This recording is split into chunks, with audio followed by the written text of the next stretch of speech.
नमस्कार दोस्तों, मैं रवि, आपका डीडी क्लासेस में एक बार फिर से स्वागत है।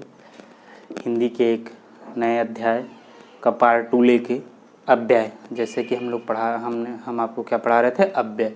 तो आइए देखते हैं दोस्तों आज अव्यय का दूसरा पार्ट। ठीक,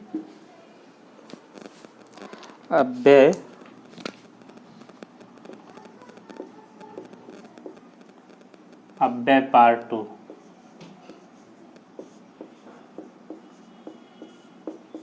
पार्ट 2 में आज हम पढ़ेंगे संबंध बोधक अव्यय। क्या पढ़ेंगे? संबंध बोधक अव्यय।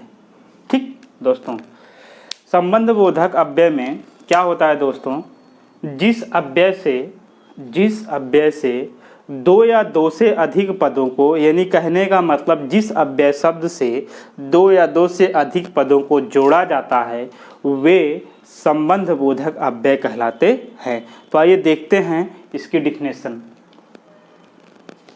डिफिनेशन है इसकी दोस्तों। जिस अव्यय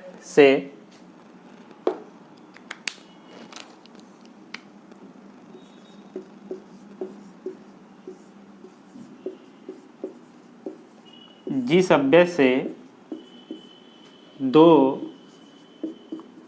या दो से अधिक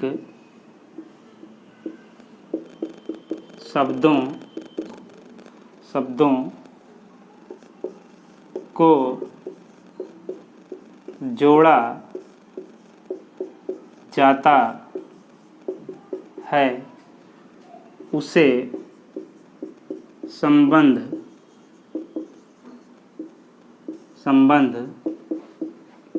बोधक अव्यय कहते हैं।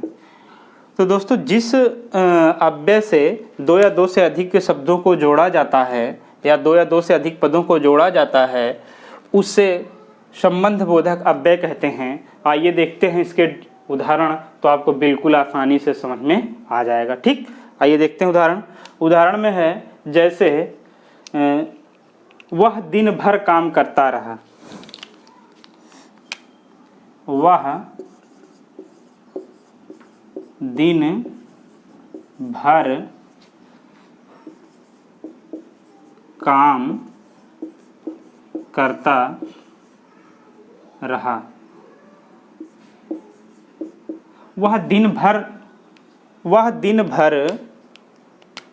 काम करता रहा। तो यहाँ पे अव्यय क्या है दोस्तों, आपका भर है। क्या है? भर है। ठीक, यानी वह दिन भर काम करता रहा। ठीक, अगला उदाहरण है, आपको समझ में आएगा। जैसे मैं विद्यालय तक गया था। मैं विद्यालय तक गया था। ठीक दोस्तों, देखिए ये है संबंध बोधक। जिस अव्यय से दो या दो से अधिक शब्दों को जोड़ा जाता है उसे जैसे वह दिन भर, देखिए कहीं ना कहीं भर से इनका वह दिन का काम करता रहा, क्या संबंध स्थापित हो गया है। ठीक, अब ऐसे ये है मैं विद्यालय तक गया। विद्यालय का कनेक्शन कहाँ से कराया गया है? तक, और इधर क्या है? गया तक। ठीक, मैं विद्यालय तक गया था। ठीक, आप बिल्कुल कंफ्यूज नहीं होंगे। ठीक है, इससे हम क्या कर रहे हैं, इसका संबंध क्या हम जोड़ दे रहे हैं। अगला उदाहरण है हमारा, मनुष्य पानी के बिना जीवित नहीं रह सकता है।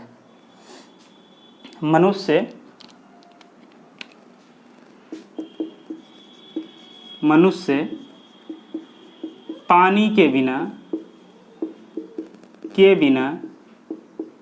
जीवित नहीं रह सकता है। ठीक, देखिए अब मनुष्य और पानी का संबंध किससे बना दिए हैं हम? के बिना से। क्या किससे? के बिना से। जीवित नहीं रह सकता है तब कहने का मतलब संबंध बोधक अव्यय वे होते हैं जिनमें वाक्यों में भर, तक, बिना, के लिए आदि शब्द होगा तो वो हमारा संबंध बोधक अव्यय होगा। सीधा सीधा क्वेश्चन आता है कि वह दिन भर काम करता रहा, निम्न में से कौन सा अव्यय है, तो आपको टिक करना है। तो आप इसको अच्छे से अपने कॉपी में नोट डाउन कर लीजिए, फिर हम आगे चलते हैं दूसरे की तरफ। ठीक,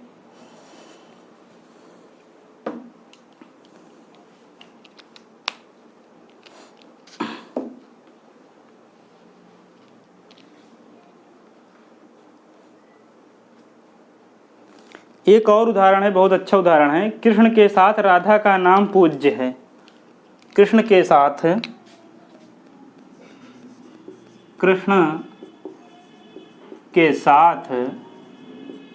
राधा का नाम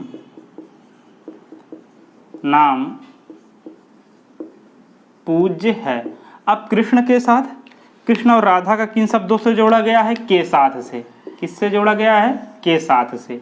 ठीक, कृष्ण के साथ राधा का नाम पूज्य है, तो ये भी आपका क्या होगा? संबंध बोधक अव्यय होगा। कहीं ना कहीं संबंध प्रदर्शित कर रहा है कृष्ण और राधा में। ठीक, और ये दिन में और काम में। ठीक, विद्यालय तक गया में। ठीक,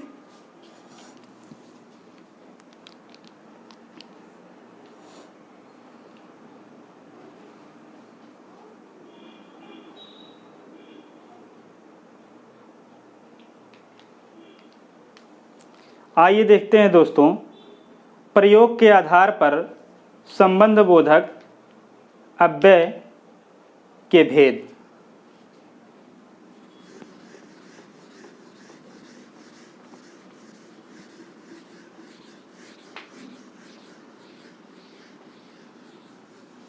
प्रयोग के आधार पर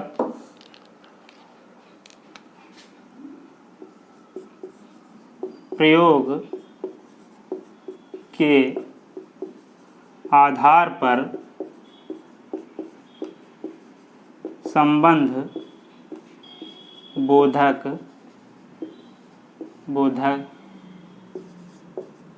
अव्यय के भेद। कितने प्रकार का होता है ये? 2 प्रकार का। कितने प्रकार का होता है? 2 प्रकार का। सीधा सीधा क्वेश्चन आएगा, प्रयोग के आधार पर संबंध बोधक अव्यय के कितने भेद होते हैं? तो कितने भेद होते हैं? 2 प्रकार का। कौन कौन से होता है? एक संबंध बोधक होता है, एक क्या होता है? संबंध बोधक। एक होता है संबंध बोधक और दूसरा होता है असंबंध बोधक। क्या होता है? असंबंध बोधक। एक होता है संबंध बोधक होता है, दूसरा होता है असंबंध बोधक। जो संबंध बोधक के उदाहरण होते हैं हमारे, संबंध बोधक के उदाहरण, धर्म के बिना राम के साथ। धर्म के बिना, अगला होगा राम के साथ। ठीक, ये वाक्य होंगे। ठीक, जिसे धर्म के बिना और राम के साथ। अगला है मित्रों सहित गांव तक। मित्रों सहित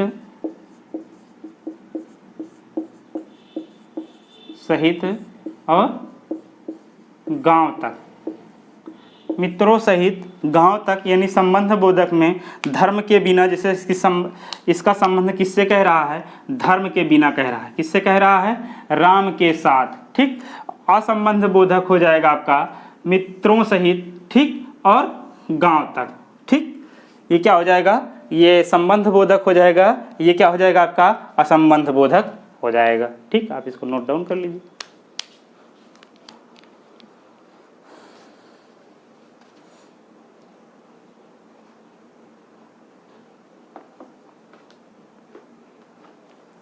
अगला चलते हैं हम समुच्चय बोधक अव्यय। किस तरफ चलते हैं? समुच्चय बोधक अव्यय।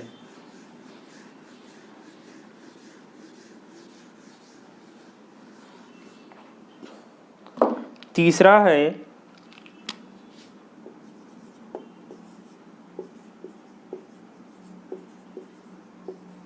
समुच्चय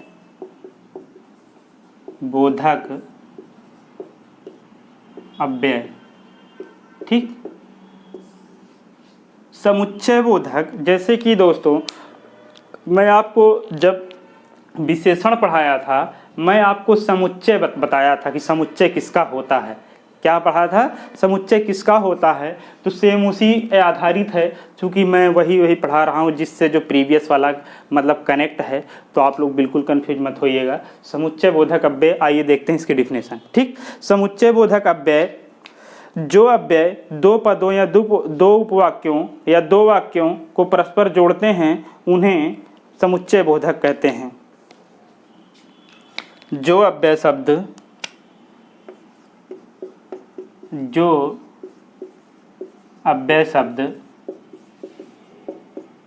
परस्पर दो उपवाक्यों को जोड़ते हैं उसे समुच्चय बोधक अव्यय कहते हैं। ठीक, जो अव्यय शब्द परस्पर दो उपवाक्यों को जोड़ते हैं उसे समुच्चय बोधक अव्यय कहते हैं। आइए देखते हैं इसके डिफिनेशन। जैसे सूरज निकला और पक्षी बोलने लगे। सूरज निकला और पक्षी बोलने लगे। जैसे सूरज निकला और पक्षी बोलने लगे। ठीक, इसमें दो शब्द हैं। सूरज तो निकला बट पक्षी बोलने लगे। किन शब्दों से प्रदर्शित हो रहा है, किन शब्दों से जोड़ा जा रहा है? और से जोड़ा जा रहा है जो अव्यय शब्दों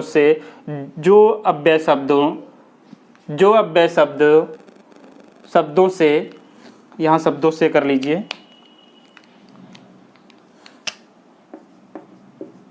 जो अव्यय शब्दों से परस्पर दो उपवाक्यों को जोड़ते हैं उसे समुच्चय बोधक। तो जैसे और है, तो और हमारा क्या है? एक अव्यय शब्द है और इन दोनों को जोड़ दिया है तो क्या हो गया है? समुच्चय बोधक अव्यय हो गया है। ठीक, आइए देखते हैं इसके एक दो और उदाहरण, तो आपको ज़्यादा अच्छा समझ में आ जाएगा।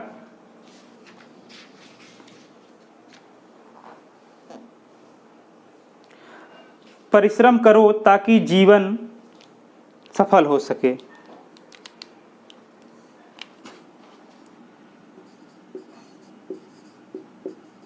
परिश्रम करो ताकि जीवन सफल हो सके।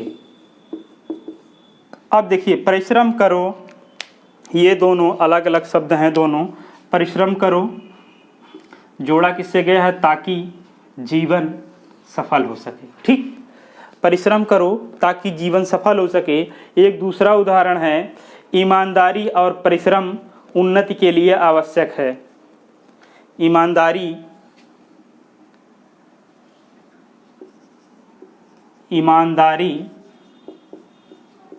और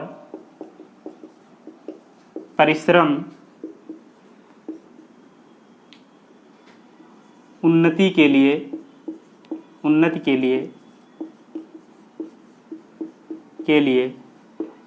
आवश्यक है। ठीक, ईमानदारी और परिश्रम, ईमानदारी भी एक शब्द है और उसके बाद परिश्रम उन्नति के लिए आवश्यक है और से भी जोड़ा गया है। तो ये क्या हो जाएगा? हमारा समुच्चय बोधक अव्यय हो जाएगा। ठीक, तो यानी जानिए कि समुच्चय बोधक में क्या क्या आते हैं वाक्यों में। और, ताकि, किंतु, और, ताकि, किंतु आदि शब्द जब आएंगे वाक्य में तो ये क्या होगा? हमारा समुच्चय बोधक अव्यय होगा। ठीक दोस्तों, आप इसको नोट डाउन कर लीजिए।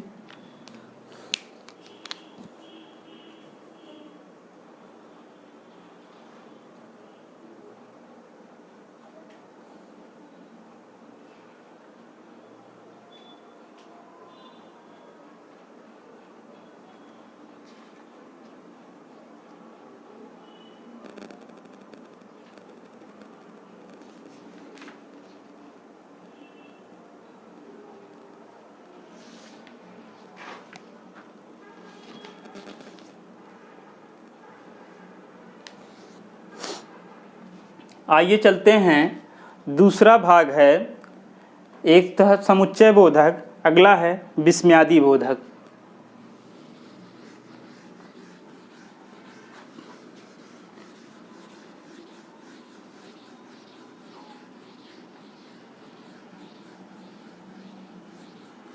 विस्मयादि बोधक।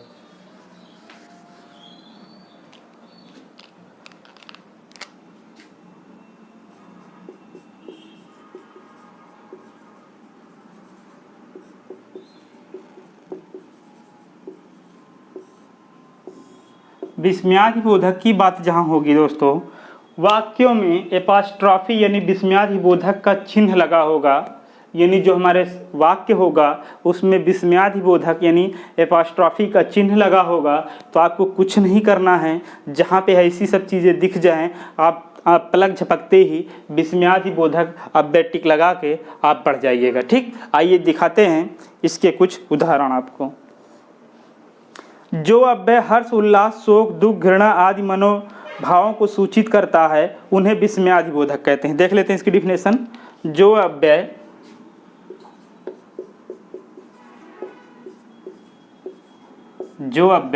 हर्ष,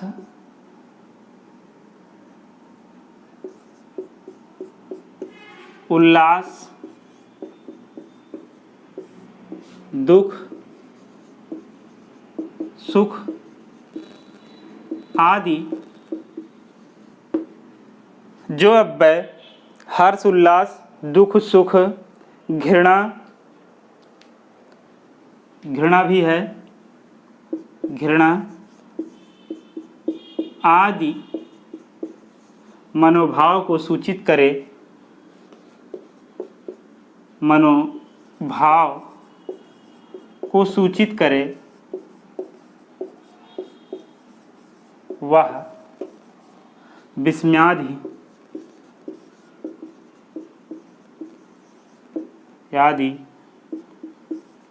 बोधक अव्यय कहलाता है। ठीक, विस्मयादि बोधक अव्यय कहलाता है दोस्तों। जैसे कि वाह क्या कहना, वाह क्या कहना, वाह क्या कहना, क्या कहना है कह लेते हैं, वाह क्या कहना। अब देखिए इसमें क्या आया, विस्मयादि बोधक एक चिन्ह भी मिल गया आपको और वाह भी हो गया, तो आप कुछ नहीं करेंगे, इसका मतलब ये क्या है, विस्मयादि बोधक है। ठीक, आइए देखते हैं एक दूसरा उदाहरण। आहा कितना सुंदर दृश्य है, कहते नहीं है, आहा, आहा कितना सुंदर दृश्य है, आहा कितना सुंदर दृश्य है। ठीक, आहा कितना सुंदर दृश्य है। तो आप बिल्कुल कंफ्यूज मत होइएगा, यदि उदाहरण में इस टाइप को दिखे तो आप विस्मयादि बोधक मतलब लगाते हुए निकल जाइएगा। ठीक, आप इसको नोट डाउन कर लीजिए।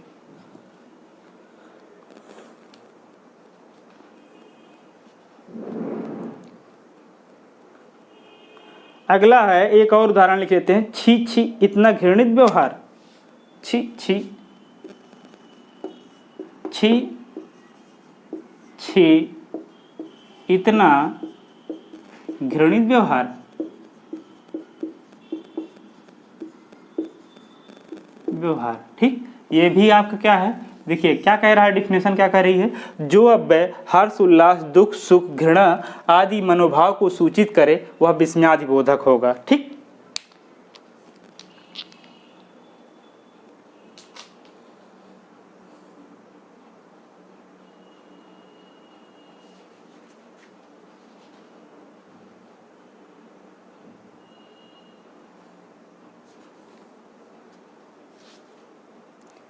ठीक, तो दोस्तों ये अव्यय हमारा जो है समाप्त होता है। अब हम चलते हैं, एक जब हम आपको स्टार्टिंग में पार्ट 1 पढ़ा रहे थे तो हमने बताया था निपात, क्या बताया था, निपात। तो आइए हम निपात की ओर चलते हैं। अब हम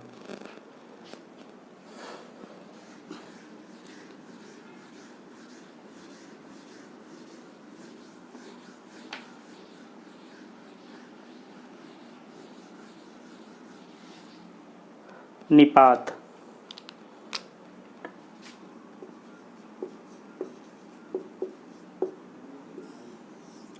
निपात निपात कैसे कहते किसे हैं? वाक्य में किसी शब्द या पद के बाद जो अव्यय लगकर एक विशेष बल अवधारणा को व्यक्त करते हैं उन्हें अव्यय कहते हैं। हमने उस दिन भी बताया था, मतलब जो शब्द वाक्य में लगकर एक आपको जोर डालने वाला शब्द प्रस्तुत करते हैं, यानी निश्चित करने वाला शब्द प्रस्तुत करते हैं, वे हमारे क्या होते हैं? निपात होते हैं। तो आइए देखते हैं इसकी डिफिनेशन।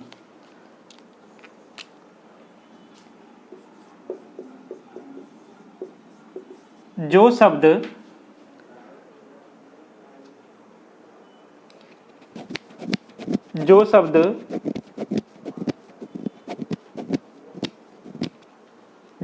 किसी शब्द या वाक्य में लगाकर उसे विशेष बल देते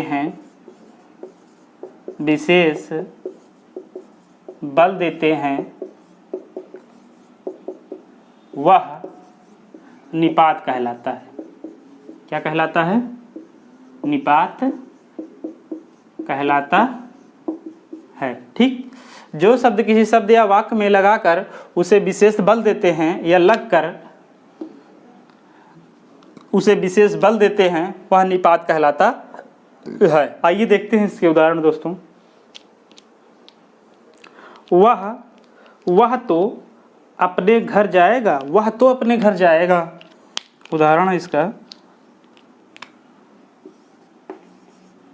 वह तो अपने घर जाएगा। ठीक। वह तो अपने घर जाएगा। देखिए ये भी जोर देने वाली बात है, तो शब्द लगा है। वह तो अपने घर जाएगा। ठीक। वह तो अपने घर जाएगा। अगला एक उदाहरण है, दूसरा देख लेते हैं। मोहन ने ही उसे मारा है। मोहन ने ही उसे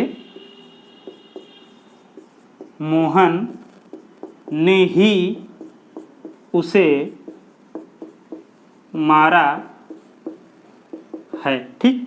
मोहन ने ही उसे मारा है। अब इसमें ही भी एक जोरदार शब्द है, जो जोर दे के बात हो रही है। मोहन ने ही उसे मारा है। ठीक। तो आप बिल्कुल कंफ्यूज नहीं होंगे। अगला है, उसने राम को भी बुलाया है। उसने राम को भी बुलाया है। उसने राम को भी, देखिए इसमें भी एक जोर मतलब डाला गया है भी पे, तो ये भी क्या होगा? हमारा निपात का ही उदाहरण होगा, यानी निपात होंगे हमारे ये। ठीक। तो दोस्तों आप इसको नोट डाउन कर लीजिए।